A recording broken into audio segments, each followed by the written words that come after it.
and welcome here to TalkFCB, and welcome back to the channel here today, guys, for a full Barça news roundup coming your way. We're going to be talking more about Xavi's future, what is the latest on that, and especially some of the guarantees that he's looking for ahead of a crucial summer at the club with Bernardo Silva yet again on our agenda, it seems, and the Frenkie de Jong exit rumours, they're back again, but is there something different about them this time around? We're going to be talking about it all today. I hope you guys are doing well. I hope you guys are doing a bit better. Let's do this. Because let's start with some super thanks donations here. And I have to say, guys, there's plenty still frustrated with these refereeing decisions. Raymond from Ghana here talking about Real Madrid getting a head start, basically, every single season. Yet more support coming in from Vishal, who is also annoyed by them, and someone here who is a Detroit Lions fan as well, and they say that if they can get through that, they are well equipped to deal with anything coming their way with Barça. But I think on the refereeing decision, you've seen Laporta over the past few days. He had demanded all of the images, all of the camera angles there, and the audio from VAR when it comes there to that Yamal goal, which of course wasn't given. Laporta wants everything on that situation. But what I would say about this is, guys, honestly, I just don't really hold that much hope on any of it, getting any more light shed on this situation. What I expect with La Liga, what I expect with the refereeing situation, is for it to be swiftly swept under the carpet. That's what always happens, and I'm absolutely sure it's going to happen once again. But let's move on to our own situation here, things that we can control, that are within our own power, because today, Xavi Hernandez will be meeting with Joan Laporta. A big meeting there is said to be held inside of the club, and it's said to be quite definitive when it comes to Xavi's future. We are going to know a lot more after the end of today. And I think certainly ahead of the summer, there's been really big reports over these past few days here. Multiple reports right now saying there's optimism within Barça, not only with regards to Xavi, but also with regards to the 1-for-1 rule in La Liga. Now, it's absolutely key to our summer and Xavi's future here, because apparently Javier Tebas actually met with Barça recently, and apparently there's optimism. They feel as though within the club that we are going to be able to return to that 1-for-1 rule, which is vital. If you want to bring players in, if you want to receive and be able to use all the money that you generate, you need to be on that 1-for-1 rule. And apparently Barça are really confident of getting the 40 million euros that we're owed there from Libero. That's one of the levers that we pulled that we still haven't got the money for. We've been waiting since back in January. Now, if we could get that money, that is big income that could be used towards returning to the 1-for-1 rule. But again here, guys, I'd just like to say,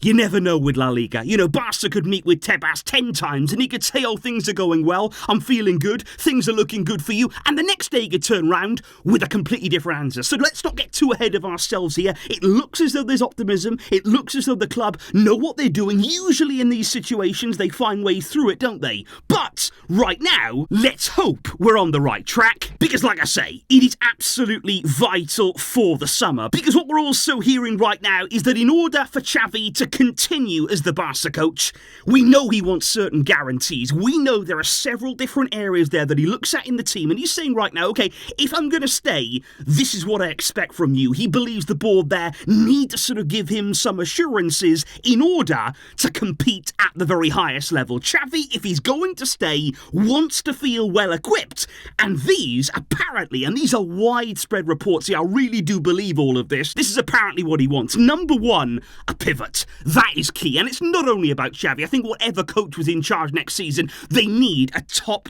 quality pivot at their disposal. Now, right now, we're still hearing the same sort of names. We're hearing Martin Zubimendi, we're hearing Joshua Kimmich as the potential top-class pivots in question. But whatever happens, like I say, guys, we need to look at that area, and it needs to be a top player coming in. But that is not all here. Xavi also would like a player at the top level too, in the profile of Bernardo Silva. And I think basically what that means, it's Bernardo Silva himself. We're going to come on to talk about him in some detail in just a moment. And also, that's not it either. There are 3 key areas that Xavi wants to address, and the other one is a top fullback coming in. Now, that's interesting right now, because I don't think that sounds like we're talking about João Cancelo. I think certainly here, the club may choose to go in a different direction, given the performances that we've seen of late from Cancelo. Might we go down a different route? Might Xavi want a defender there that is a little bit more more defensive-minded in some ways, that can go forward, but you can also depend on at the back. That is absolutely key for any defence going forward at the top level. So those are the three things there that Xavi is looking for. Assurances there, guarantees from the board, but there's also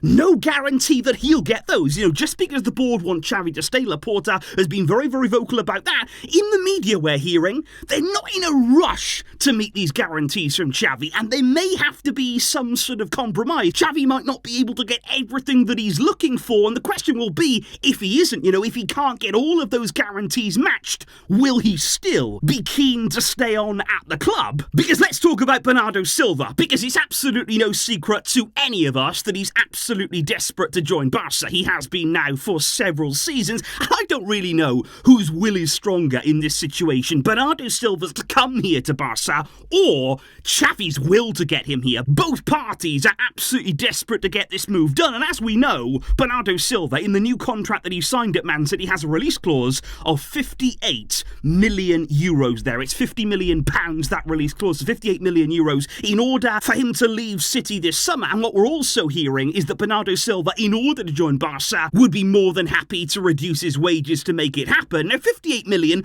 I wouldn't say it's cheap, because he's a player right here that turns 30 years old in the summer. So you're signing a player here, probably similar to Lewandowski in a way, whereby you're paying big money for a top-class player, but they're really going to have no resale value. You're going to spend money here on somebody who needs to perform now, needs to get several top-quality, high-quality seasons out of them, and then after that, you're not really going to be able to get any of that money back again. So it's big money there for somebody who does turn 30, but he is a top player, like I say. He is still a very big part of an incredible Man City team. Pep Guardiola still depends on him. In the biggest of games, Bernardo Silva often steps up. Barca are looking for some of that. Xavi believes that Bernardo would fit his system perfectly. He's been wanting him. He's been asking Laporta for him for years. Could he now get that wish? Could this be one of the things that really does keep Xavi at the club? However, in order to make all of these things happen, in order there to meet all of these guarantees that Xavi would like to have, well, obviously at some point here at the club,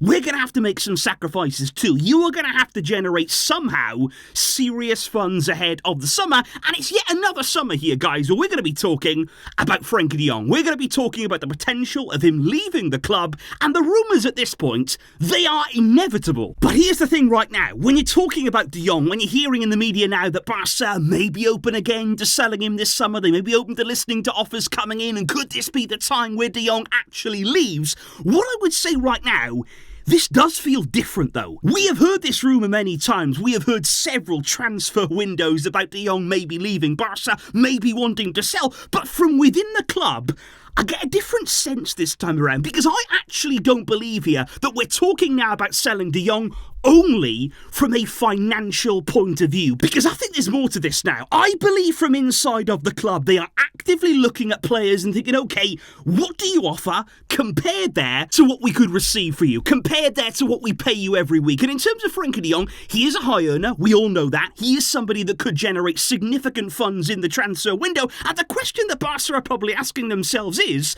he justifying that? Is he somebody there that we can actually justify keeping there when you look at the performances and his role within the team? Because I honestly feel right now that this summer, like we said, a pivot is the priority. The pivot position needs addressing. We need a top player. We will have to spend big money to get it, and it is absolutely worth doing. You need that to be a top team. Now, what we know at this point is that Frenkie de Jong is not that guy. He is not that player. He is not somebody there with that defensive awareness, and I think Barca right now are looking at him and thinking, what is your role within the team? Because he is a top player, he is a brilliant midfield player, he's got so many different qualities, but how many more years here at Barca are we going to say?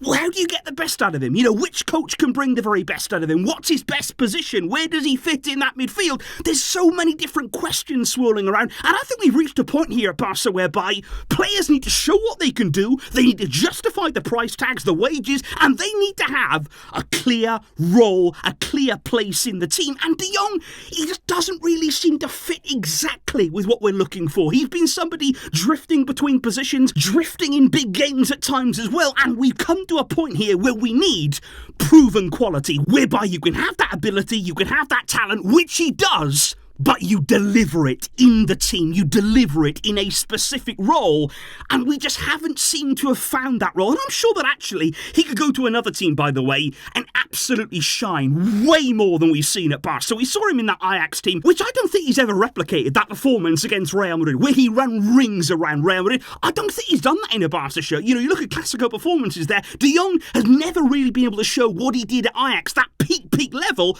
I'm sure he could do it at another club in a different system, but in our system, in the system that we play at Barça, in the midfield structure that we have under so many different coaches, we're still looking for the best level. We're still looking for the best version of De Jong, and the question now is, are we ever really going to find it? And so here's the thing today, guys. This is what I really want to know from you in the comments down below. What are your thoughts on the De Jong situation? Because I'm not asking you here, is he a good player? Is he a talented midfielder? He absolutely is. That's not up for debate. But is he right for this team? Is he the player there to take us forward and to carry us in midfield and to really lock down a specific role? That is what I want to know from you. What would you do ahead of the summer? How would you generate funds? What players would you be open to selling for the right price in order to bring in the players that we desperately need? Please let me know all of that in the comments down below. There's going to be lots of different sides here, lots of different opinions coming out, I'm sure, and I'm interested to see which side you guys land on. I will catch you soon with lots more coming up, so much ahead of us this summer, I am sure. But until next time, guys, as always, Vejska, Barça.